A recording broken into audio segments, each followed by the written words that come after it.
Okay, ascertaining Bible authority is our continuing study. And just a recap of last week, you recall, of course, as Christians, as we look to the New Testament, we have several obligations. One obligation, of course, we have is to worship. Then we have other obligations surrounding our daily conduct, our morality, how we live, how we talk, how we think.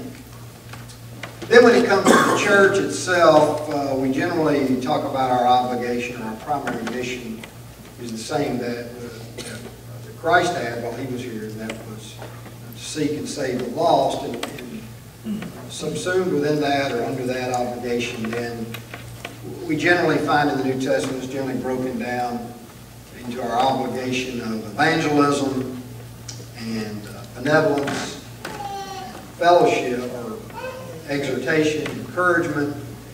But again, all of these things really fall under and help to carry out that mission to save the lost.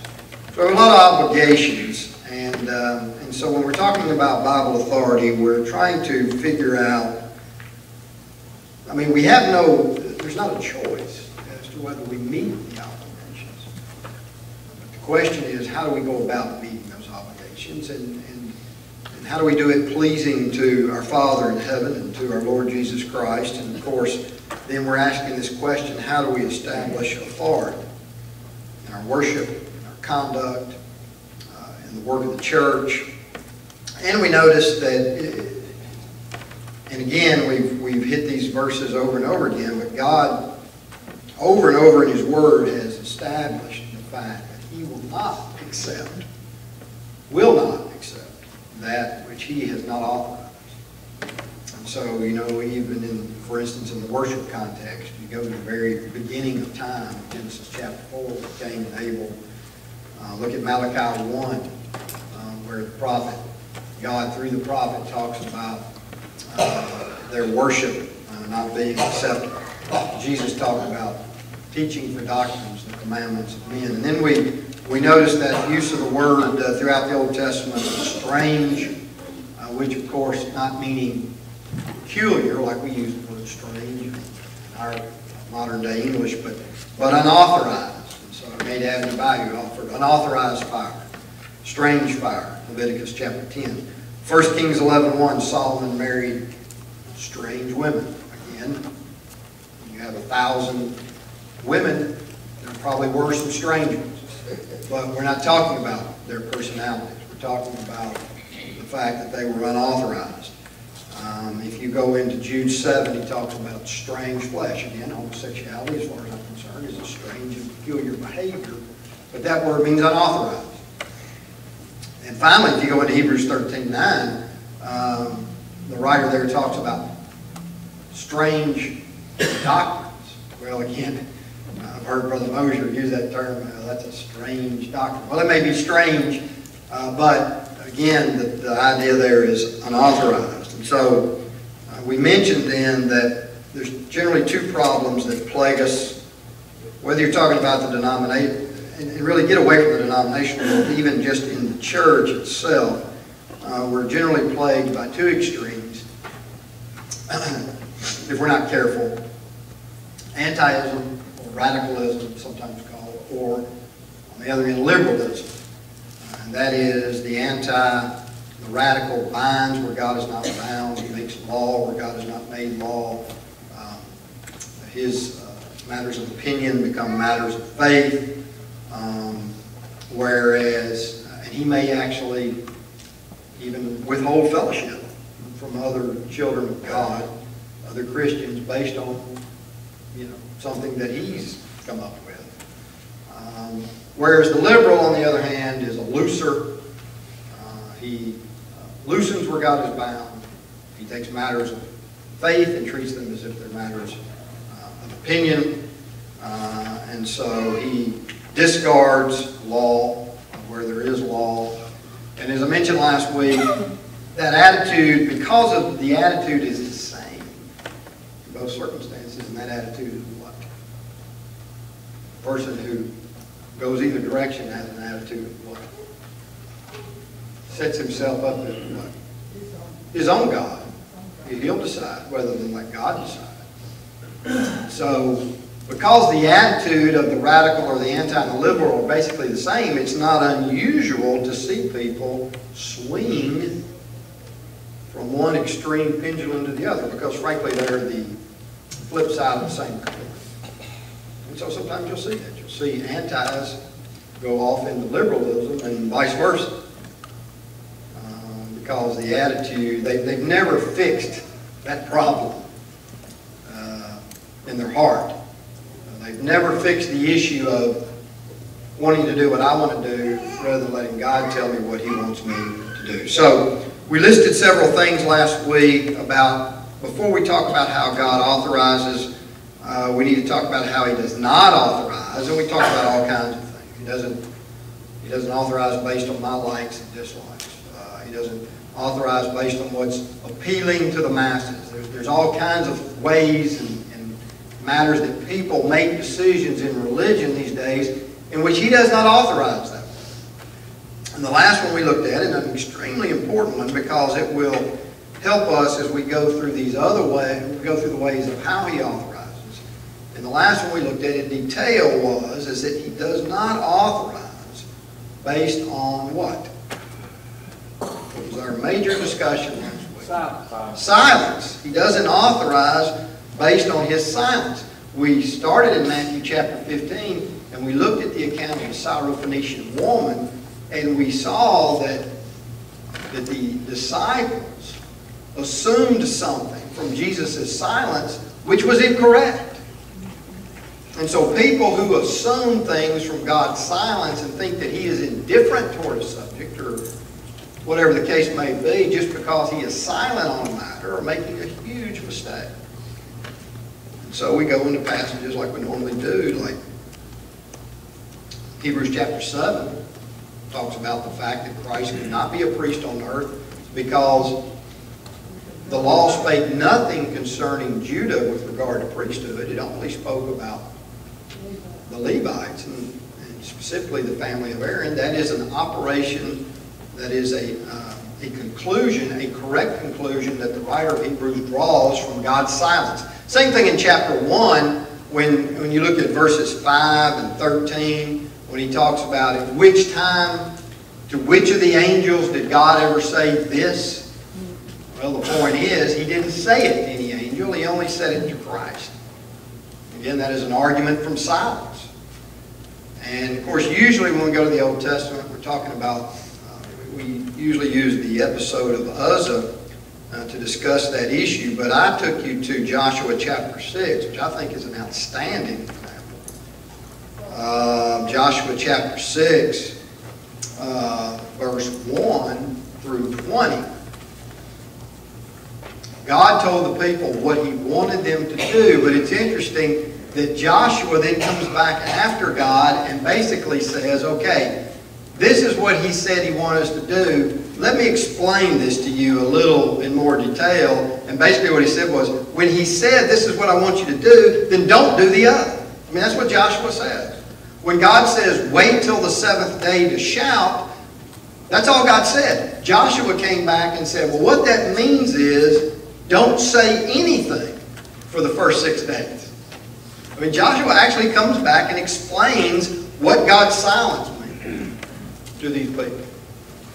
So a great example of a man of God who appreciates and understands the proper use or the proper approach to God's silence. So we looked at several examples from our secular world, which we'll not go into, but the point was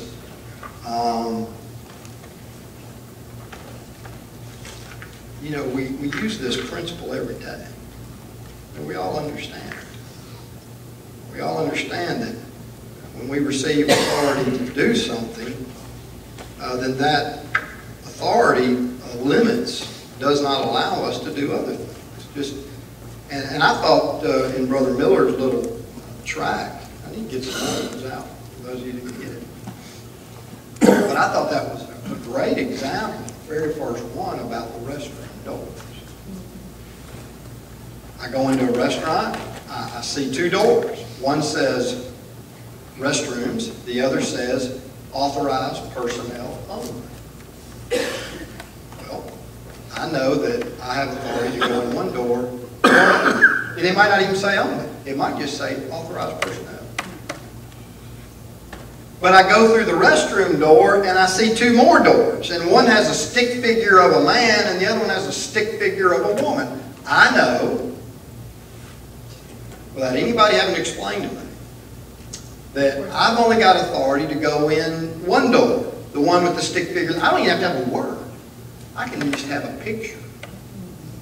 And I understand, nobody has to tell me now, you can't go in the other. Unless you're a Target. Or in the public school system, I guess. But we use the principle every day. And the reason this is important is because we're going to look at several things as we go through this discussion of how the Bible does authorize, where someone's going to say, well, what prevents me from doing it this way?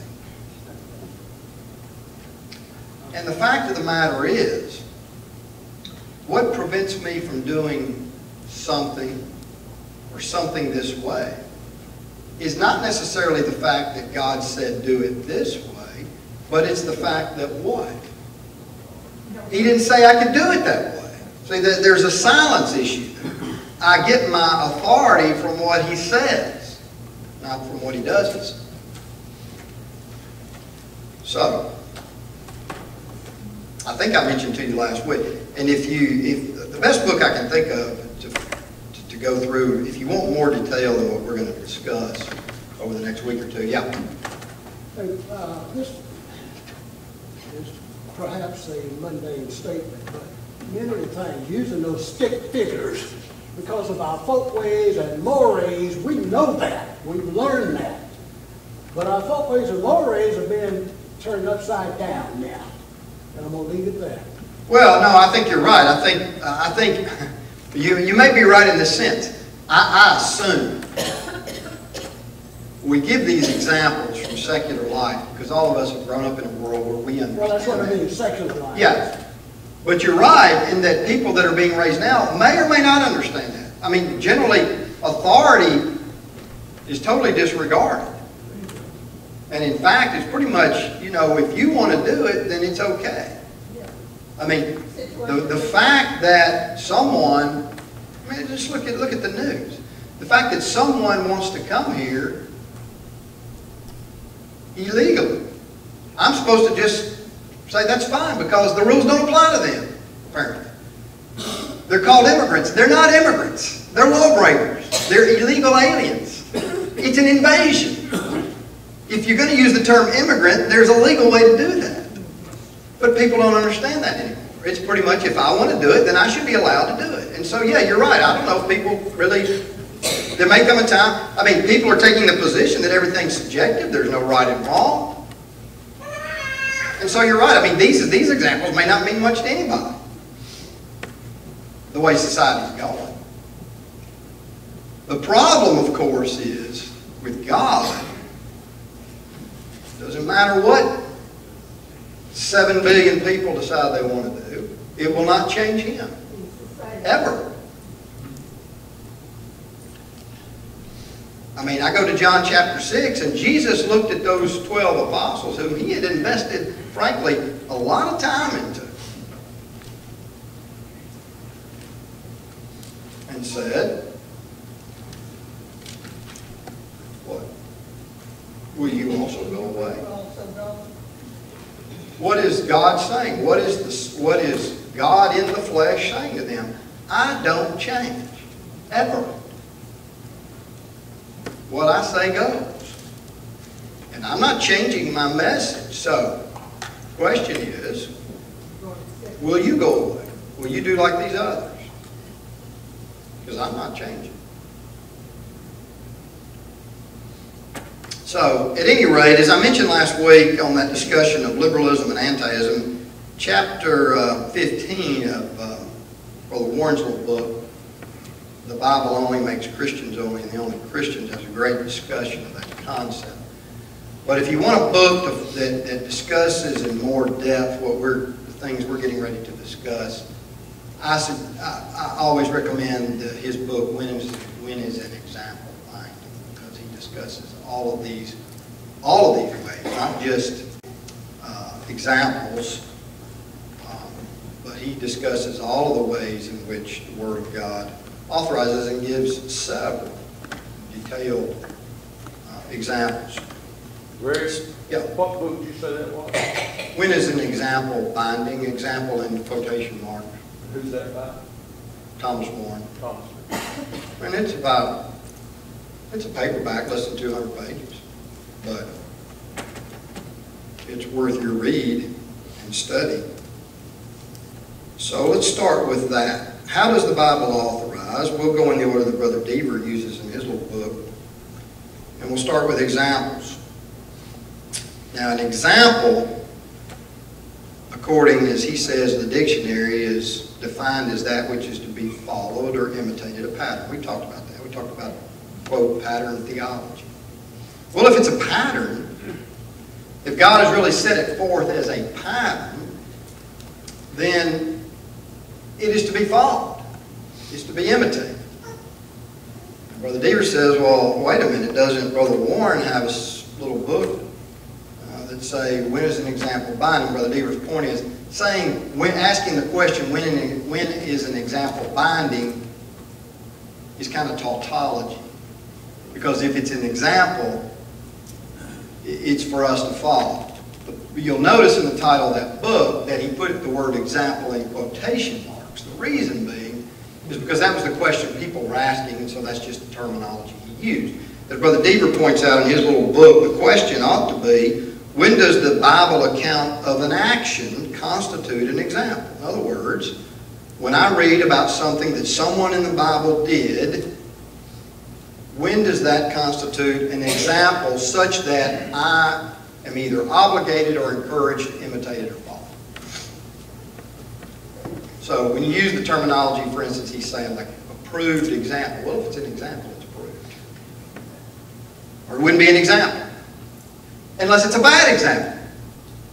Now, we are given some accounts of action where people do bad things, and the Bible actually uses that to warn us of behavior that's not approved. So, Brother Deaver points out that there are two kinds of ways that two senses that we should look at examples. There are some, and we're talking about accounts of action, worthy of imitation. But there are some examples that must be followed. Okay?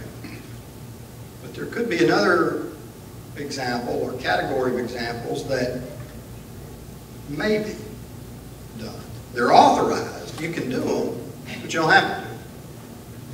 Some are given to us that have to be done. Generally, those come also with a command.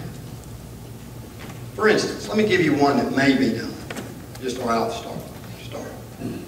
Some religious groups wash feet. Well, Jesus did give us an example, but it was an example of service. That particular cultural ritual was never commanded or bound on the first century church. But one thing I am commanded to do is to observe the Lord's Supper, right? And I have commands to do that. Jesus commanded his disciples before he left this earth in the gospel accounts, Matthew, Mark, and Luke. There's also 1 Corinthians chapter 11 where we're instructed to. But we have examples of what day of the week to take it, right? What day of the week do we take it? First day of the week. Because, why do I do it on the first day? Acts 20, verse 7. Yeah, Acts 20, verse 7. I see that Paul came to Troas. He tarried. It says for 7 days. so that he could meet with the saints on the first day of the week, the day that Jesus risen from the dead, the same day that the church was established. And by the way, when you read about the appearances of Christ, his post-resurrection appearances, he generally appeared on what day of the week? First day of the week. So, it's on that day that we have authority to meet and observe the Lord's Supper. Acts 20, verse 7. Also, I know from 1 Corinthians 16, 2, that Christians were commanded to do what on the first day? Yeah. And by the way, in the Greek there, unlike King James, but most of your modern versions, or many of them will say, upon every first day of the week. That's what the language actually says. So, I have examples of when I'm to worship and when I'm to engage. Now, I also have examples, though, of those are binding, right? But I know they took the Lord's Supper in an upper chamber with many lights. But I know that that's optional because I can look at other passages and see where they took it in other places. I know the first century church gathered in public places like the temple compound. But I know they gathered in private homes. But I also see them, Jesus, actually when he instituted the Lord's Supper, I guess was more or less, I don't guess he paid anything, but it's almost like a rental property. Right? There's nothing in there about him paying, but he told his disciples to do what? Go into the city, and this fellow's going to show you a large upper room furnished and ready. So I know from the fact that different places were used that that's not binding on me. And so, but those are permitted. I mean, I could meet upstairs if we wanted to take it that way. Let's talk about another one. I am commanded to give as I've been prospering, right? 2 Corinthians 9. Give as you've been prospered. And we have examples of the first century church giving. We talked about that one from 1 Corinthians chapter 16. But if I go into 2 Corinthians chapter 8, I see an example of the Macedonian brethren that is held up to the, what, Corinthian brethren. That's optional. I'm commanded, and I have an example that I'm to give. But here's an example of people giving how? Not just as they've been prospered, but what? Beyond their power. So, I have authority then to give beyond my ability.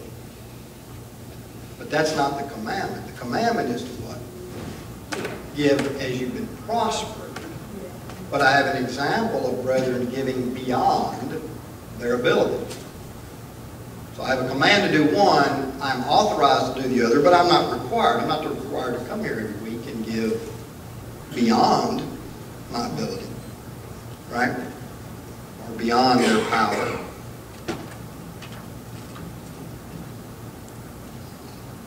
There's a command to go, right? Go. Great Commission, right? Go. And yet I have all kinds of examples in the New Testament. And we can talk about this too when it comes to generic and specific authority. But when it comes to examples, for instance, whether something's binding or not binding,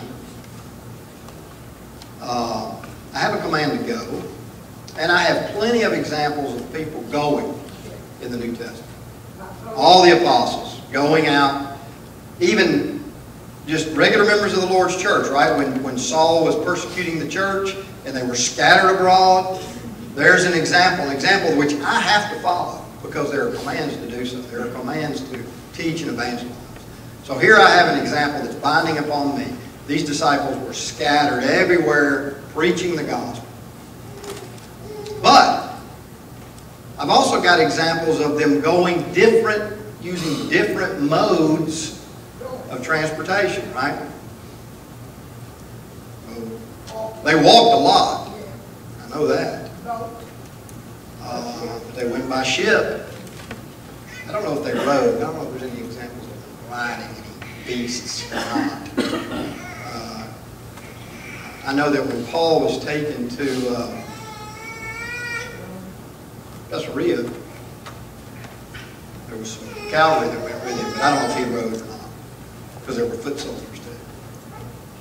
But the bottom line is there's some examples of people going in more than one way. So what that tells me is that there's this general command to go.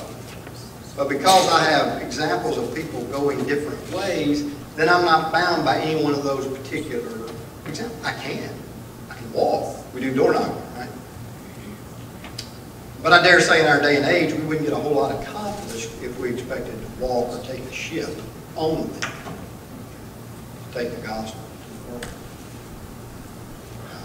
And so we've got several different ways we can go that are optional. I like Brother Deaver gives the example of 1 Timothy chapter 1, verse 3, giving authority for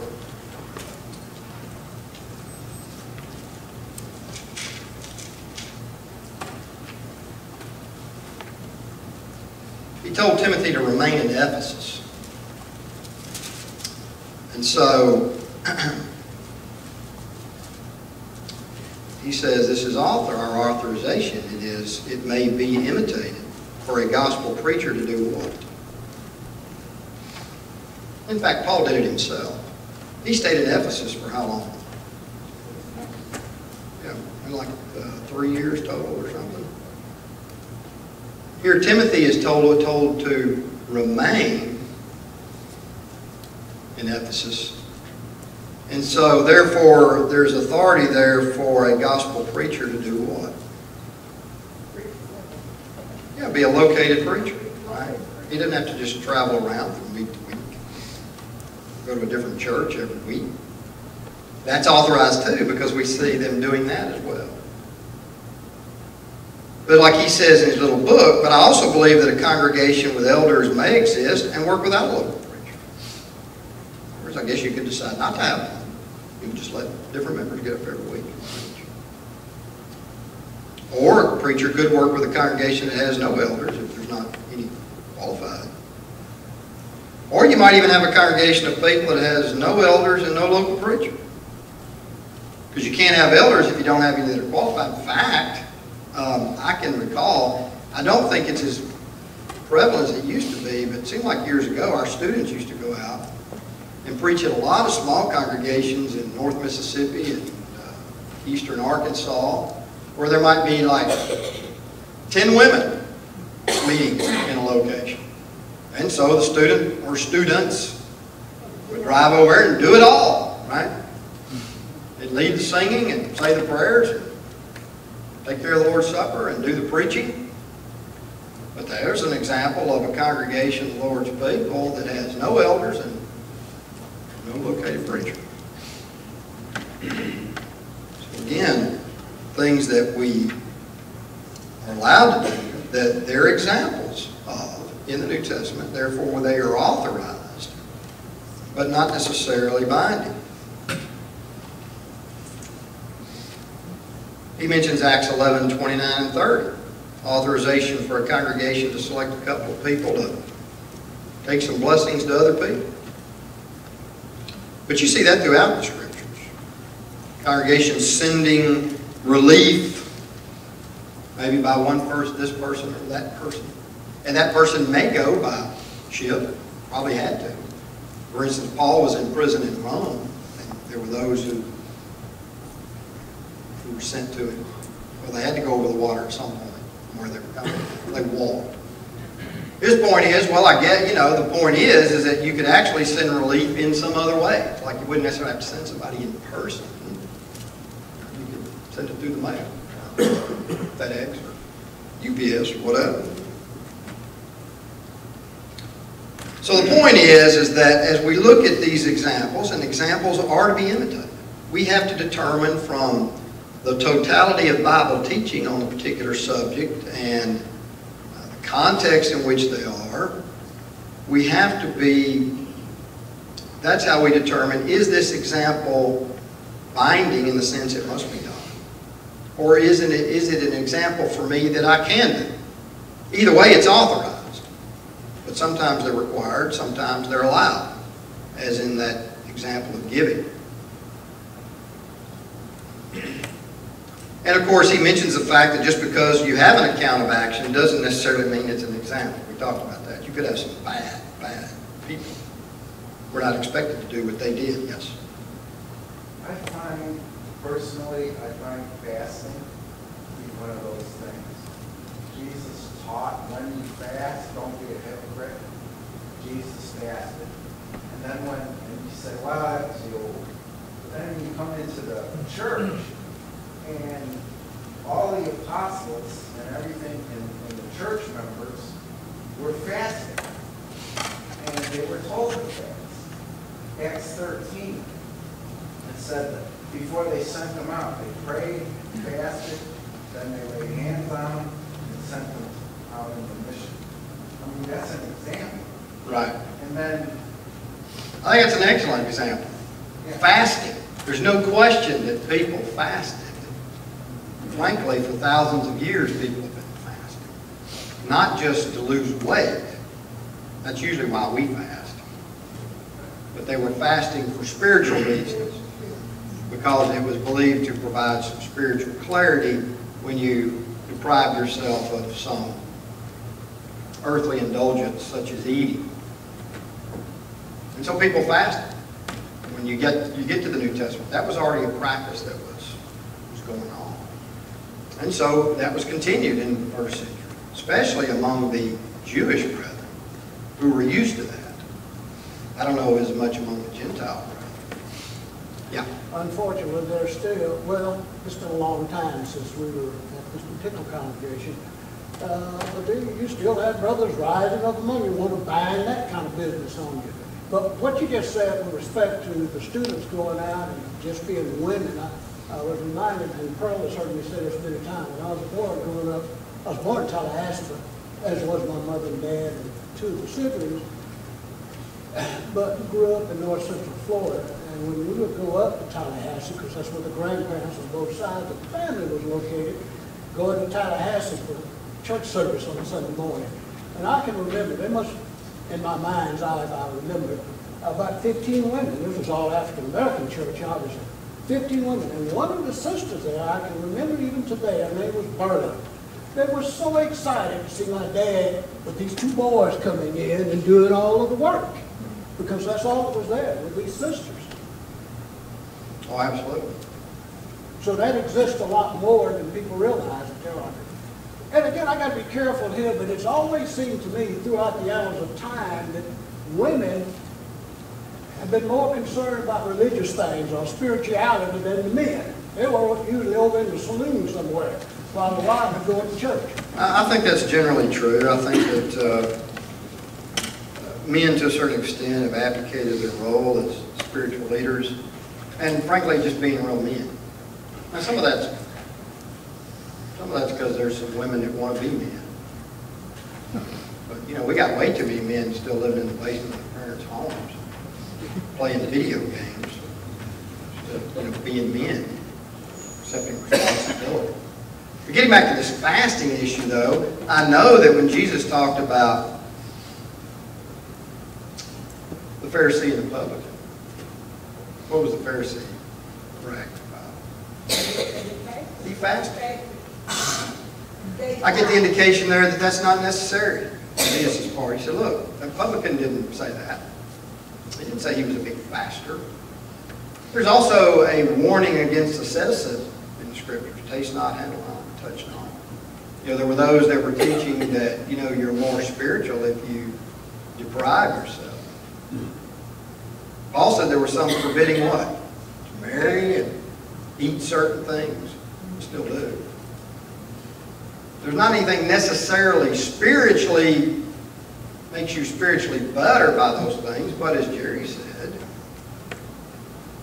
it might be helpful for you or me sometimes to engage in fasting, especially if you've got something weighing heavy on in your life.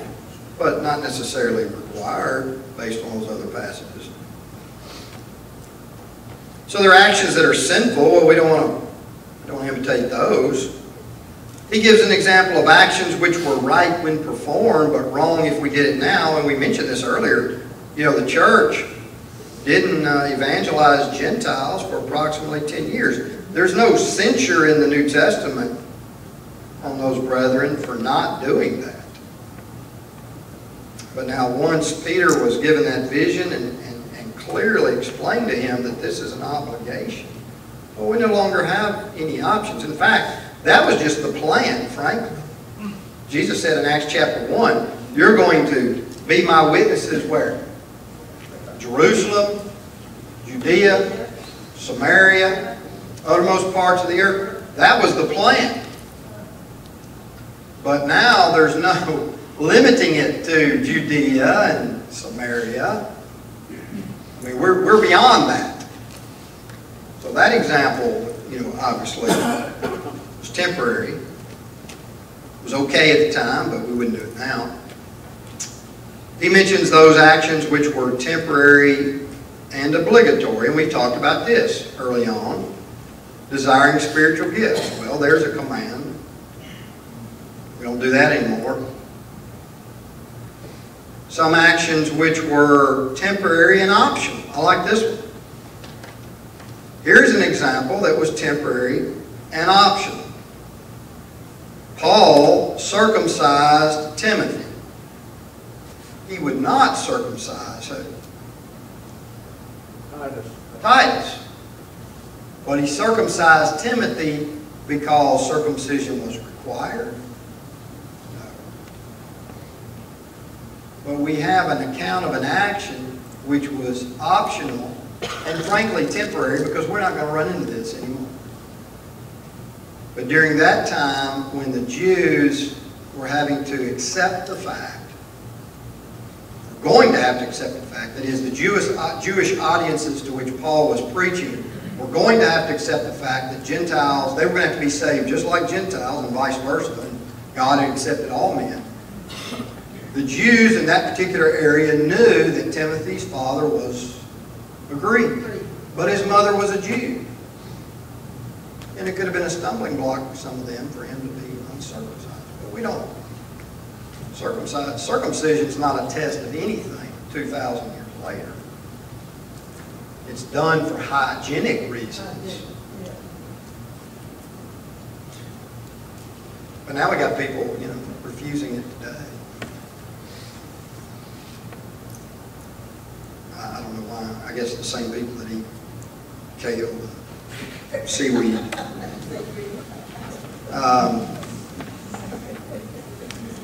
We mentioned actions which were permanent and optional. That is, optional, but we can still do them today. For instance, giving beyond their power.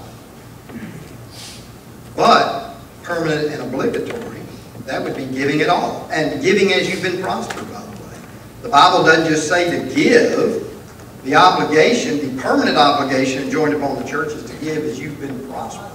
So if you're giving and you're not giving as you've been prospered, then you're still not following the command or the example. So, as Brother Deaver points out, obviously only the actions which were optional and permanent and or obligatory and permanent have any relationship to present-day Christianity.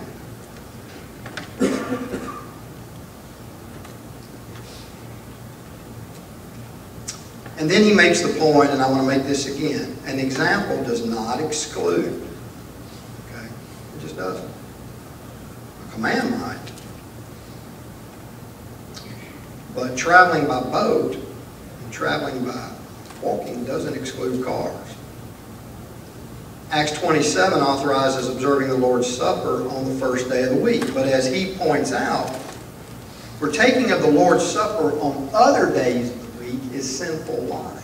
Not because these people took it on the first day of the week, but why? Because there's no command or example in the New Testament to take it on any other day. It's just not authorized. That's what makes it sinful. Not the fact that they took it on the first day of the week. It's the fact that it's not authorized to be taken. Same thing with instrumental music. What makes the instrument sinful? Not because people were commanded to sing, and not because we have examples of people singing. It's because there's no command or example of anybody playing. It's just not authorized in the New Testament. And the fact of the matter is, you could be playing, and I could be singing, and I would be carrying out God's command, but the playing's not. It's just not authorized. So, examples. And as we talk about these things, and we're going to talk about implication and direct statements in the New Testament, but again, we have to deal with this idea of generic and specific authority. And we'll talk about this some more, because we're going to try to talk about some specific examples that we deal with that people sometimes have problems with. But keep in mind the example of Noah. Noah was given some very specific instructions on the ark. He was told to build one to begin with. And then he was told what kind of wood to make it out of, and he was told what to use to make it seaworthy as far as pitching it. He was given the exact dimensions and all that. But there was a lot of things that Noah was not told, but are authorized because of the commands that he was given. For instance, think about all the tools that Noah had to use. Right? And I don't see anything in the scriptures about telling Noah when he had to work. What was his work day? I guess he still had to live. 120 years. Somebody still got other things to do. A lot of things that weren't given. But they're authorized because they fall under these other commands. And so we'll talk about that some more as we get into direct statements and implication. All right.